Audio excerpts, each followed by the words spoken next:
जय श्री कृष्ण भाइयों और बहनों।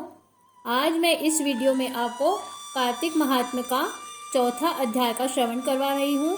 इस अध्याय में श्री कृष्ण भगवान ने सत्यभामा जी को बद्री का आश्रम और प्रयागराज का महत्व बताया है कि जो कोई भी व्यक्ति बद्री का आश्रम और प्रयागराज में जाकर यज्ञ, दान, व्रत, हवन, जप और पूजादि कृत्य सदा अनंत फल देने वाले और मोक्षदायी होंगे।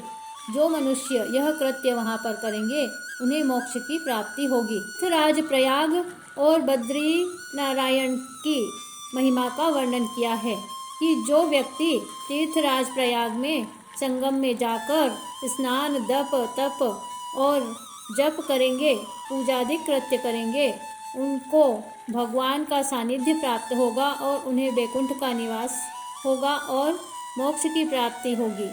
और जो प्राणी बद्री नारायण में पितरों के उद्देश्य से श्राद्ध करते हैं उनके पितर साक्षात विष्णु के समान रूप वाले हो जाते हैं। इस कथा में यही बताया हुआ है। आज की इस कथा में भगवान श्री कृष्ण जी ने यही बताया है कि विष्णु भगवान मछली के समान रूप धारण करके विंध्यवासिनी कश्यप ऋषि की अंजलि में आ पहुँचे। कश्यप ऋषि ने दया करके उन्हें अपने कमंडलू में रख लिया। जब वह उनके कमंडलू में न समा सके तब उन्हें कुएं में डाल दिया गया। जब उसमें भी वह मछली न समा सकी तब उसे तालाब में डाल दिया गया, और जब तालाब में भी वह नहीं समा सकी, उसका आकार बढ़ता ही जाता था, तब उसे समुद्र में डाल दिया। वहाँ भी वह बढ़ने लगी। इसके उपरांत उस नारायण रूपी मत्स्य ने शंखासुर को मार डाला। तत्पश्चात उस शंख को हाथ में लेकर बद्रिकारण्य में आ पहुँचे। बद्री नारायण में सब मुनियों को बुलाकर आज्ञा दी। विष्णु जी ने कहा कि पानी में इधर उधर फैले हुए वेदों को ढूंढो।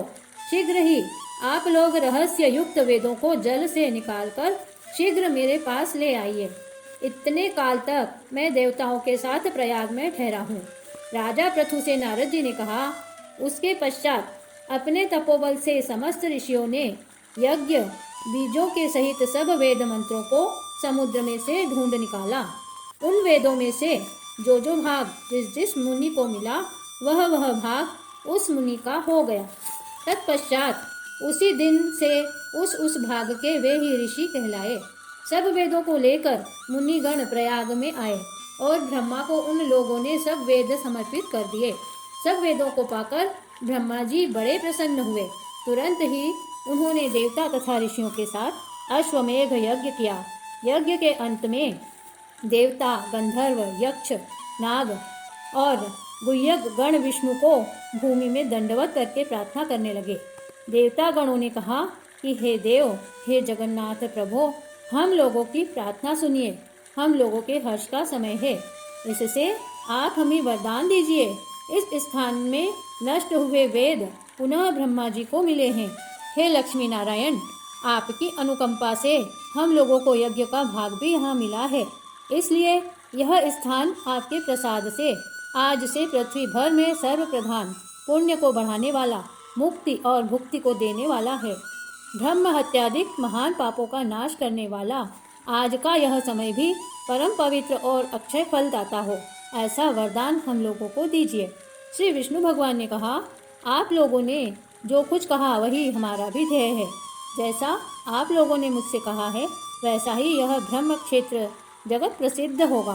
सूर्य वंश में उत्पन्न राजा भगीरथ गंगा जी को यहाँ पर लावेंगे और गंगा जी का सूर्यपुत्री यमुना जी के साथ यहाँ पर संगम होगा। आप लोगों तथा समस्त ब्रह्मादिक देवताओं के साथ मैं भी यहाँ पर रहूँगा और यह स्थल तीर्थराज के नाम से प्रसिद्ध होगा। यज्ञ, दान, व्रत, हवन, जप और पूजादिक कृत्य यहाँ पर सदा अनंत फल देने वाले और मोक्षदायी होंगे।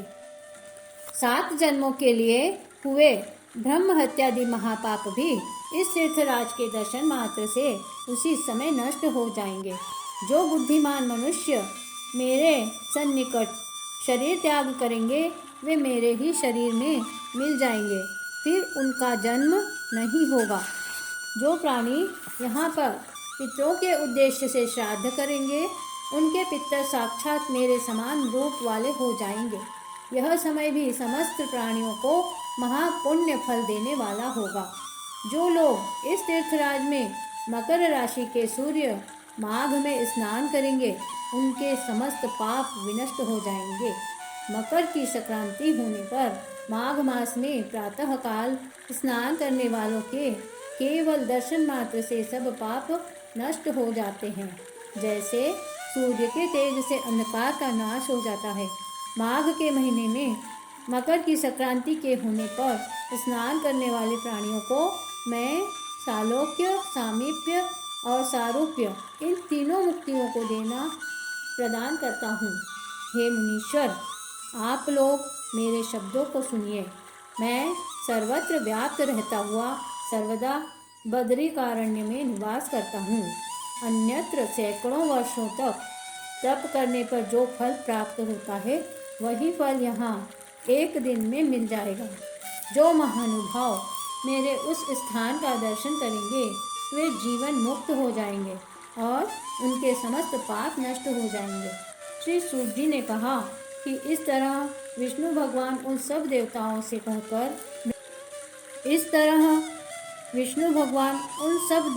से कहकर ब्रह्मा जी के साथ ही अंतर्ध्यान हो गए और इंद्रादि देवगण भी अपने अंशों को वहीं छोड़कर अंतर्ध्यान हो गए। जो कोई प्राणी इसे शुद्ध मन से सुनेंगे अथवा सुनावेंगे वे तीर्थराज प्रयाग और बद्रिकारण्य जाने के समान फल को प्राप्त करेंगे। इस तरह आज की कथा यहीं समाप्त होती है। श्री कृष्ण गोविंद हरे मुरारी, हे नाथ नारायण वासुदेवा। सभी मनुष्यों को कार्तिक महात्म्य सुनने के बाद इस मंत्र का जाप अवश्य करना चाहिए। आपको हमारा वीडियो पसंद आया हो तो इसे लाइक करें और अधिक से अधिक शेयर करें, जिससे सभी इस कथा को सुनकर लाभ उठा सकें। जय श्री कृष्णा। जब भी आप सुबह सुबह भगवान को जगाएं तो उनको जगाने का यह भजन जरूर गाएं। जागो नारायण जागो हरि, जागो गोविंदा प्यारे कृष्ण हरि। कान्ह कान्ह कर मात जगावे, थे काई सोया नचित्या हरि। जागो नारायण जागो हरि, जागो गोविंदा प्यारे कृष्ण हरि। बाबा आनंद घर नौलख गैया तो गैया ने जाय चराओ हरि। जागो नारायण जागो हरि। मात यशोदा मैडो बिलोवे, माखन मिश्री को भोग लगाओ हरि। जागो नारायण जागो हरि, जागो गोविंदा प्यारे कृष्ण हरि। थे जाग्या सारी दुनिया, जागी तो तीनहु लोक उजियालो हरि। जागो गोविंदा प्यारे कृष्ण हरि, जागो गोविंदा प्यारे कृष्ण हरि। बांधो कमर कस और बांधो पगड़ी, तो हाथों में ले लो गुलाब छड़ी।